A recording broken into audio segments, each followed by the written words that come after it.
K-drama school.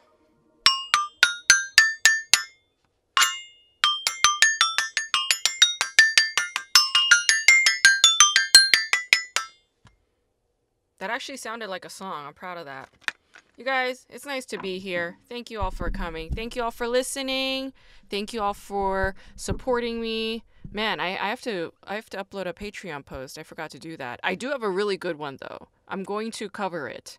It's that movie Mamma Mia, the one with Meryl Streep, the film version of the musical.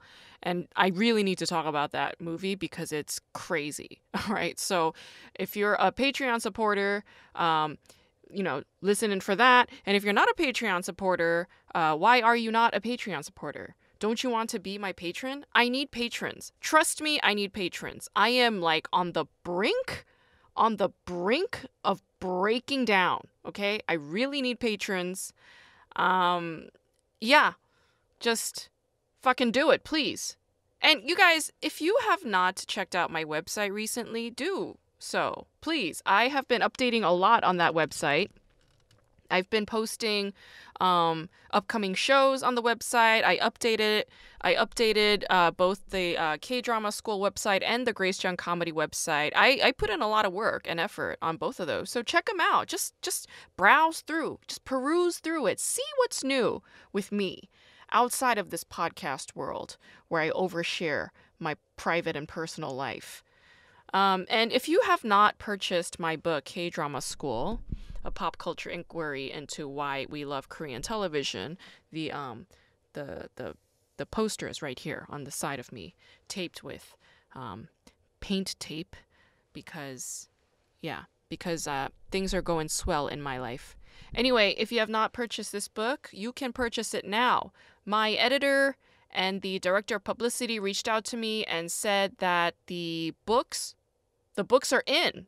They have them. They have them in house at the press in Philadelphia, and they are going to ship some to me. So, oh my goodness, you guys, like it's about to happen.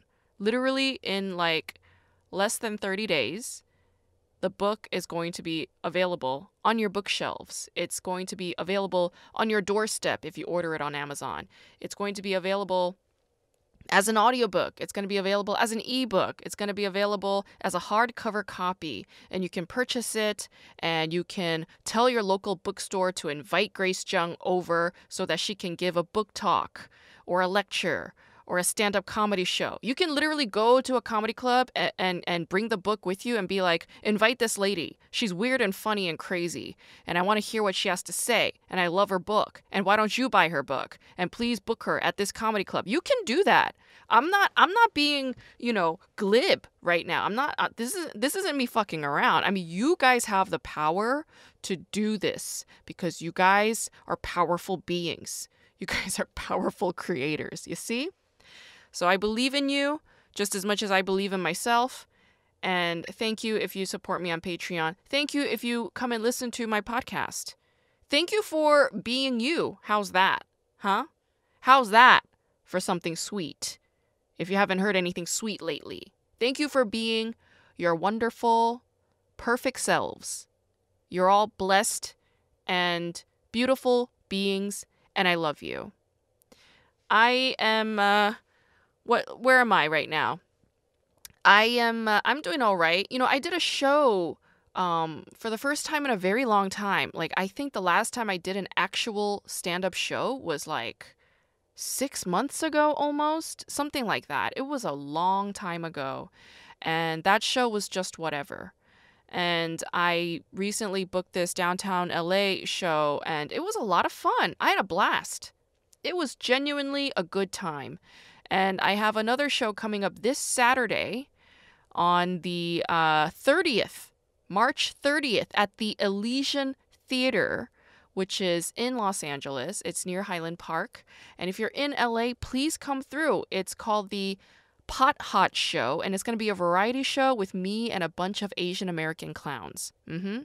This is going to be quite the treat. If you're into variety comedy shows, if you're into clowns, if you're into sketch, if you're into improv, and if you're into stand-up, you're going to have a wonderful time. So you can visit my website, gracejungcomedy.com, youtube.com/shows and see all of my upcoming shows right there. The ticket link is available for the Elysian Theater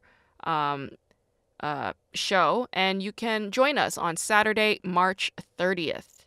I also have another show coming up in Thousand Oaks on April 6th.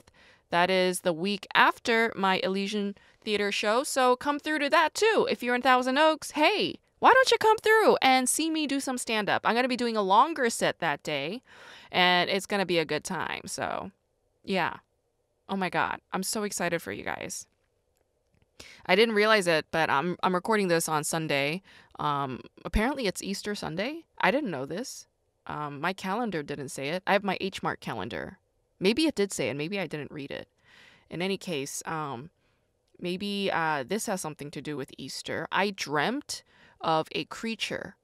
I was on a parachute and I landed in this like dew-covered field, and there were all these cows, right? And the cows were like looking at me. They were like curious about this lady who just crash landed in their field. Haha, remind you of a show, anybody?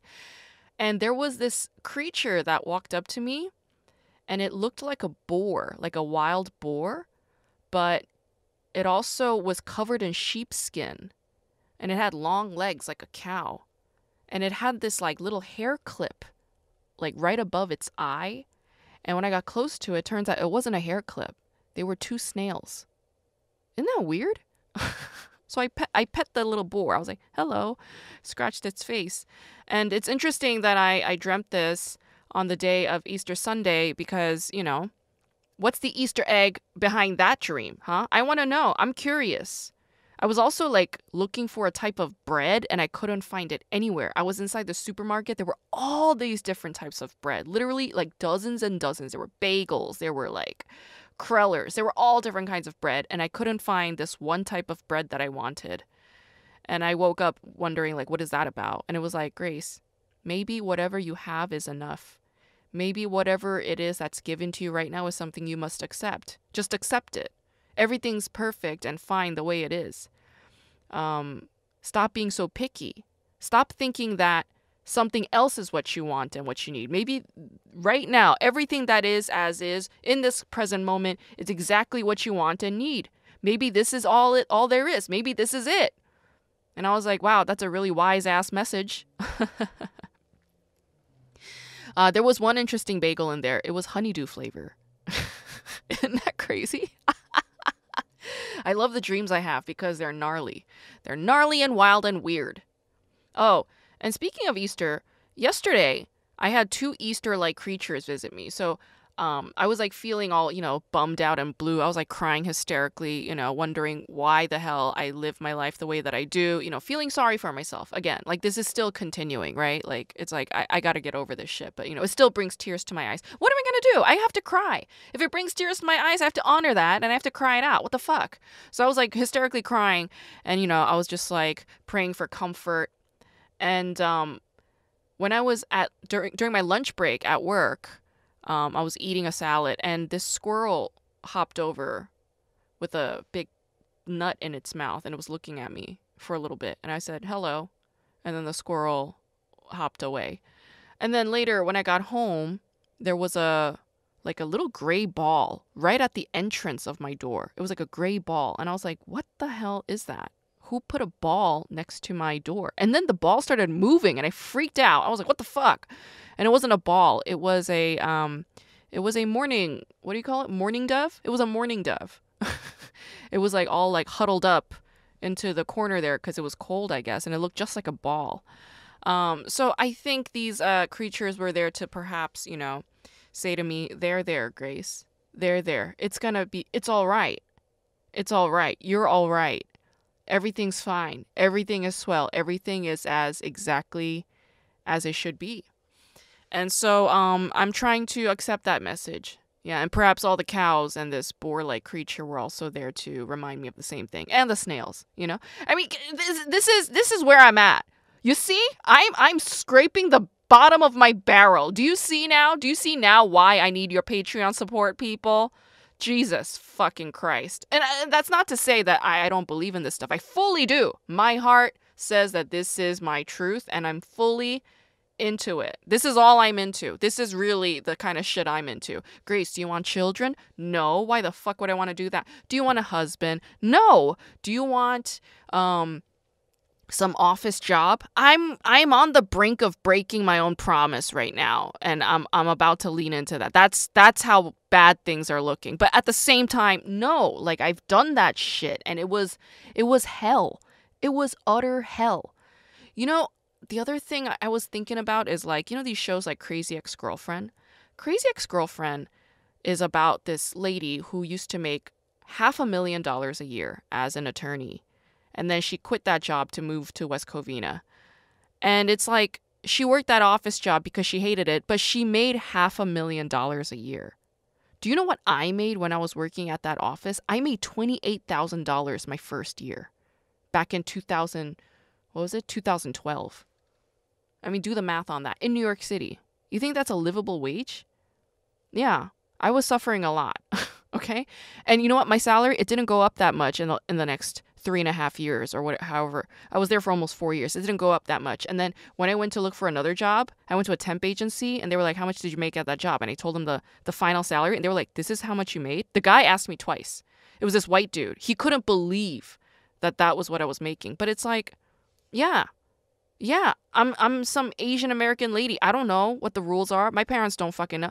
Anyway, I feel like I already hashed this thing over and over again. I'm done. I'm done with office jobs is my point. Do I think that I'm going to be able to snag an office job that pays a shit ton of money, like 3 figures now?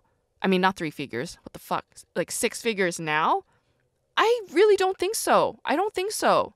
And I don't think I have the ability to withstand that kind of environment anymore. You know, I'm just too, like, out of shape, as they call it. Out of social shape. I am too crazy now. My hair and everything about me is way too fucking wild to withstand that kind of environment. Or that environment will not be able to withstand me. Maybe that's the thing. Oh, everywhere I go. Fucking revolutionary. And I'm not even trying that hard. That's the thing. The one thing I don't want to keep doing, though, is, like, overthinking it, mulling it over, replaying it over and over again, the same narrative repeatedly. I mean, right now it's like about poverty, and I don't want to keep doing that. And you know why? It's because the other colleagues that I work with, all part-time laborers, all also paid minimum wage, all also like juggling at least 2-3 different jobs. All of them complain about money to me. Like, why? I don't want to hear that shit. I'm not interested. You know, it just bums me out. It bums me the fuck out. Like, go away. And I know that, you know, it's probably got something to do with me because maybe it's on my mind too much and that's why they're coming over and talking to me about that shit. Because I don't ask. I don't ask them about their financial situation. But the other day, Jesus, this guy told me, like, about his credit score. He told me all kinds of shit. And I'm like, why are you telling me this stuff? Like, I feel like this is not something I want to listen to. He's nice, though. He's nice. You guys, the show I want to talk about today, I'm actually quite excited for it because I really like this show and it's not been on my radar. It's called You Raise Me Up. You guys know that Josh Groban song, You Raise Me Up? They took the title of that song and applied it to erectile dysfunction. Are you fucking shitting me? No, you did not. They did it. K-drama did it. You Raise Me Up is about erectile dysfunction in this Korean drama romantic comedy, and it's genius. Genius! I am super impressed. I love this show.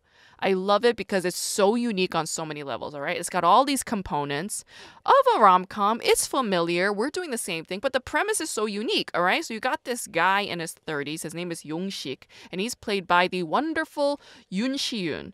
And he's this part-time restaurant employee who's been trying to pass his exams for almost a decade and hasn't made it, okay? He lives out of this tiny little dorm, 고시원, that's what it's called in Korea. He hasn't dated anybody in a couple of years because his last girlfriend dumped him at a motel while they were about to get jiggy. And she said to him, I don't like your clothes because you wear the same thing over and over again and it has stains on it. I don't like the fact that I have to pay for our dates all the time. Like, you're such a loser. And she dumps him. How fucked up is that? And ever since then, like, he just couldn't get his dick hard. Oh my God. Devastating. Devastating. Would I switch places with him? Honestly, I feel like he and I are not that different. Devastating. And that's why it's fucking hilarious, because it's tragic. It's tragic and true. And that's why it's a fucking riot. Cracking me up. And this guy, he not only does that, but like he works as a part-time restaurant employee and he runs into his high school friends. All right, because back in high school, he was the shit. He was getting all these good grades. He had a girlfriend. He was kicking ass. And people were jealous of him. But now all of his high school friends like have this reunion at the restaurant he's working at. And they're all like looking down on him, talking shit, making him feel like crap.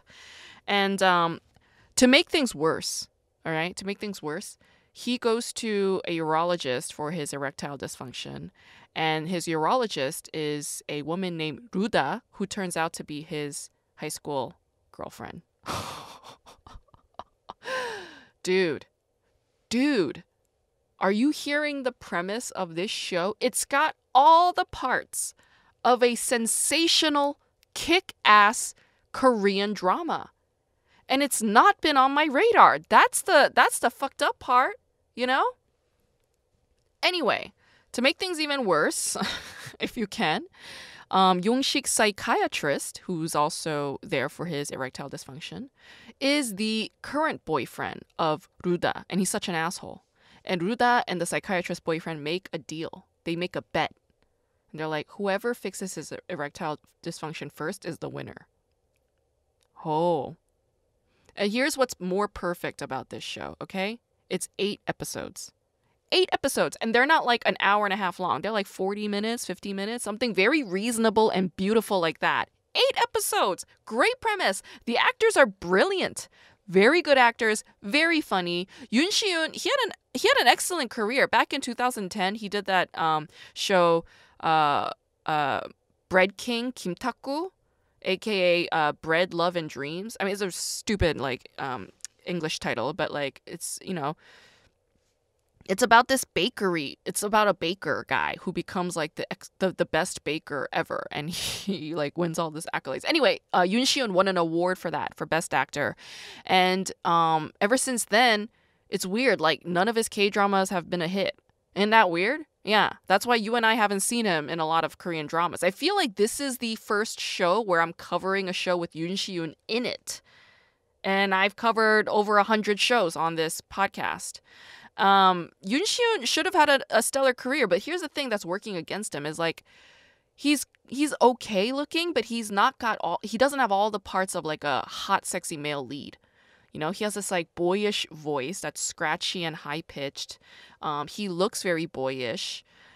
He looks more like an underdog. He doesn't look like a CEO or somebody sexy and suave who's gonna like make shit happen. He doesn't look aggressive or toxic. It's like very like sweet, charming. Like you want to like, you know, ruffle his hair and like, you know, bite his cheek. That's what he looks like. So maybe that was the issue. In any case, this show, oh my God, perfect casting. Pitch perfect. And my heart really, really went to him because not only was he hilarious with this really fucked up premise, but also so vulnerable. He was so completely vulnerable on this show the whole time. And so that's what makes him the perfect clown. Perfect clown. Honey is also wonderful. Honey from the K-pop girl group EXIT. And I don't listen to K-pop really, so I don't know the group, but I know Honey. I know Honey because I saw her like maybe like, oh my God, so long ago, like 10 years ago. I saw her on the show My Little Television, season 1, and she was phenomenal. Absolutely wonderful. She was so charming, so cute, so funny, so sweet. I remember her distinctly because she was on the phone with her mom and she ended up crying. And I was like, oh, she's so sweet. But just such a lovable, charming personality. And so I thought she and Yoon shi-yoon had amazing chemistry on this show. Anyway, this show, it reminds me of like that 90s movie, She's All That, with Rachel Lee Cook, right? Because of the whole betting element. But everything else about it is like super unique and brilliantly funny. It's written by Mo Ji-hye, and there isn't a whole lot of information about this writer, but I'm paying attention to her. I want to see more of what Mojihe has up her sleeve. I'm also paying attention to this this web series platform called Wave. Wave is a very unique platform because it was established by SK Telecom, and it's a fusion of KBS, NBC, and SBS. How the fuck does that work? Because those three platforms, KBS, SBS, NBC, these broadcasters, they're all competitors to one another. And yet SK Telecom has a streaming platform, and it was founded by these three broadcasters. And I think it was done in a way to compete against other streaming platforms like Netflix, perhaps, and whatever else. There's like a bunch of other ones. It's hard to keep track of all of them. Fucking Kakao Talk has their own web series platform. So you see what's happening. These broadcasters are now uniting, even though they were cutthroat competitors for decades, eons as far as I'm concerned. And they're doing this very interesting, unique, experimental collaboration. And I think they're doing well because I love this show, You Raise Me Up. The only downside is I haven't heard of it. So what are they doing in terms of like promotional front? I think they need to step it up a little bit because, people abroad like me, I didn't know about it. I didn't know about it until fucking 3 years later. And it's an amazing show. So step it up, Wave. I want to see more of what you got. And Wave has done at least a dozen other shows. So I'm going to be checking out what they got up their sleeve. Okie dokie, folks. That's all for me. If you have not subscribed on YouTube, if you have not subscribed on Spotify and Apple, please do so. Leave comments on YouTube. If there are shows that you want me to cover that you feel like is amazing, is like, oh my God, this is like one of the best shows I've ever seen in my entire life, then email me. You can email me at info@kdramaschool.com. And if you have not subscribed and become a Patreon supporter, do it. If you have not pre-ordered my book, K-Drama School, A Pop Culture Inquiry into Why We Love Korean Television, please pre-order it. You can do this right now on the hachetteBookGroup.com website and get 20% off on all hardcover copies until April 22nd. All right? And you can visit that website. The link is available on GraceJohnComedy.com and KDramaSchool.com. Thank you all for listening. You're all a delight.